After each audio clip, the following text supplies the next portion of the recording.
Hi hello my dear friends.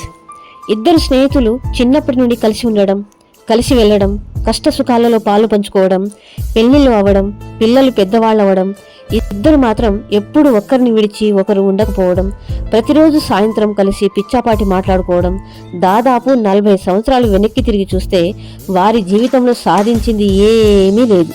పిల్లలు తప్ప ఇలా మన జీవితంలో కొందరు తగులుతారు మై డియర్ ఫ్రెండ్స్. ఒకరికొకరు ఆర్థికంగా అప్పులు ఇప్పించుకోవడం, మధ్యలో ఉండడం, చూసేసరికి గొప్ప స్నేహితులు అన్న పేరు తప్ప ఏమీ లేదు.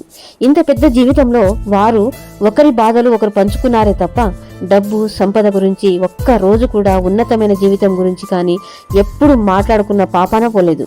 ఎందుకంటే వీరికి డబ్బంటే భయం, ఖర్చు పెట్టడం అంటే భయం, అప్పులు పాలైపోతామేమోనన్న భయం.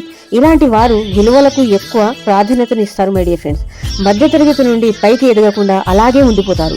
ఒకరి పిల్లల గురించి ఒకరికి వాళ్ళ నాన్న ఎలా కష్టపడ్డారో పైకి వచ్చారనే విషయాన్ని చెప్పి చెప్పి చెప్పి పిల్లలకు కూడా వాళ్ళ దరిద్రాన్ని ఎక్కిస్తారే తప్ప ఉన్నతమైన గొప్ప జీవితం గురించి ఎప్పుడూ వారి కుటుంబాల్లో చర్చ కూడా చేయరు మై డియర్ ఫ్రెండ్స్. ఒకవేళ పిల్లలు ఏదైనా అడిగితే దానికి చాంత ఆడంతా సాగదీస్తారు. మేము ఎలా బతికాము, మీరు అలాగే బతకాలి అని వారికి తామేదో సాధించినట్టు గొప్ప గొప్ప కథలుగా చెప్తారు మై డియర్ ఫ్రెండ్స్. మీరు ఎదగరు, పిల్లలు ఎదగరు. వారి జీవితంలో ఒక ధనవంతమైన జీవితం చూడకుండానే జీవితం అంతా ముగిసిపోతుంది. అలాంటి వాటిని మీరు ఆలోచించినా కూడా మీరు అలాగే మిగిలిపోతారు. జాగ్రత్త. Thank you universe. Thank you Guruji.